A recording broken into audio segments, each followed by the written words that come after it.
Hey guys, today we're talking about the One Piece card market.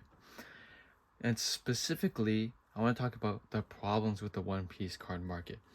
Because with the little experience that I've had in the last couple of months, the pricing has been quite worrisome and quite interesting to me. And so today, I just wanted to discuss what's been going on, the issues, and what we might see to expect in the near future from these cards. So, first and foremost, I have here a bunch of Japanese One Piece boxes. They're easy to source, just like Japanese Pokemon card boxes. Super easy to source. You can hit up basically anyone, get them at some pretty reasonable prices, especially for the new set releases, and they're always on the ball with the releases. You get your pre-orders in, whatever the case may be. However, for English cards, it's a much more it's a much different scenario and it's a much more difficult path to get the cards. Now, this is of course because we accept buying from resellers from Japan. If you want to get distributor access in Canada, US, whatever, it's far more difficult than even Pokemon cards. So, a lot of people already probably know about the difficulty to obtain distribution when you're selling Pokemon cards, because a lot of distributors won't even take you as an account. Like the big trading card distributors won't take you as an account if you're just selling Pokemon, because they want to move their other products. They want to move the Yu-Gi-Oh, move the Magic, all the other stuff. But to my dismay, because here's what happened. A couple people were asking me if I sell One Piece cards when they saw the Pokemon cards, because they were interested. So I just go on to the few distributors that I have and just ask them, hey, do you sell English One Piece cards? And they basically laugh in your face because they too cannot even get One Piece cards. And that's how I really found out. Basically, only one or two distributors in Canada have One Piece cards, and those are the biggest ones. Most of even the, by small distributors, I still mean like, $100 million of product being moved per year or whatever. But all the smaller size distributors are not even having One Piece cards. And I asked one of them, one of the better distributor relationships that I had, how come you don't carry One Piece cards? And then he actually explained to me it's because when he's reached out to Bandai, he's the owner, he's reached out to Bandai to, you know, allow his distribution company to source these products at, the distributor level from the manufacturer. But they don't want to give it to him. And despite him already carrying other Bandai products, they still don't want to give it to him. And he said he's not going to beg them for it, but it's extremely limited.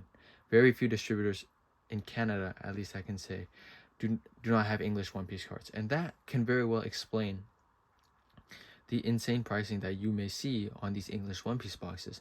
Many of them touching over $1,000, several $100, which what I would call in the Pokemon world crazy for a modern card game. And I'd be even audacious enough to say it's a bubble, because the entire, the OP1 was apparently just only released in 2022, and here we are 3-4 years later, and that box is already soaring, and all the sets afterwards, hit after hit after hit, they just keep doing well.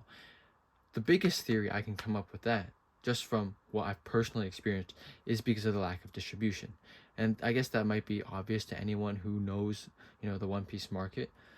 But it was just pretty interesting for me to see because, as someone who's been dealing with Pokemon for the last 5 years, something that's even more limited but still extremely desired, even more desired perhaps than Pokemon cards.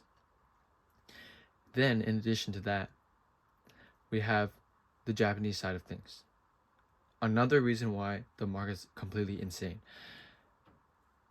This I do have a little bit of experience of. You can see I pulled out whatever Japanese boxes I had left currently right now. I pretty much have, a couple of most sets, almost all the sets. And I purchased pretty much all of them like maybe 6 to 8 months ago. I just bought like one of every set just because I wanted to, have a good starting I think I purchased like what 3 or 4 boxes of every set because I wanted like a good starting inventory for all the customers that wanted One Piece cards.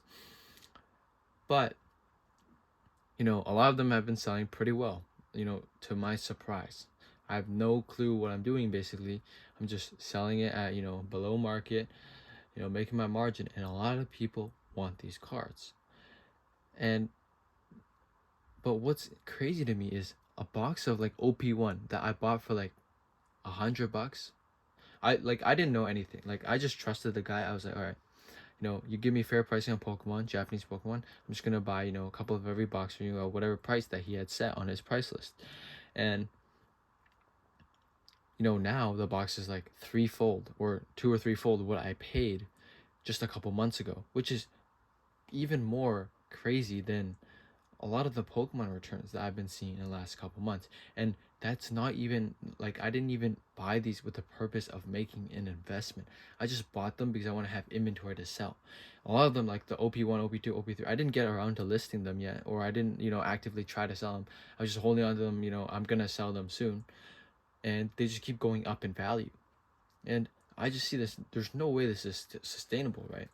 Everyone says we're in a trading card bubble. Pokemon's going to zero. Sell everything now. But what's crazy is, it's I have to see this so much more severe in One Piece cards, and I hope to continue learning about the One Piece market and getting more and more into it, as I really would like to obtain distribution for English One Piece cards, continue to sell Japanese and English. I really think it's a really cool card game with great artworks, and it's really fascinating to me, the market behaviors and activities of this, the similarities to Pokemon cards, yet the mass differences. So anyone who has a lot of experience in the One Piece market that would like to tell me, educate me what is going on, why it's so crazy, or if I'm just correct and there's simply no reason for this, and that they're probably going to fall a lot soon. I'd love to hear the ideas, and really only time will tell. But from what I see, I feel like that there's no way this is sustainable. Boxes reaching crazy prices, double and tripling within months. There's no way. Like, as soon as there's an economic downturn, there's no way this just isn't sustainable. It's not. It's a luxury good, and it is an asset. Couldn't be considered an asset that has no real value, unlike a stock, a bond, gold, something like that. And as we see some shiftings in the economy with potential problems coming into play, especially with the price of raw metals like gold and silver rising so much, where we see a potential a crack in the economy where consumers are going to start cutting back on spending.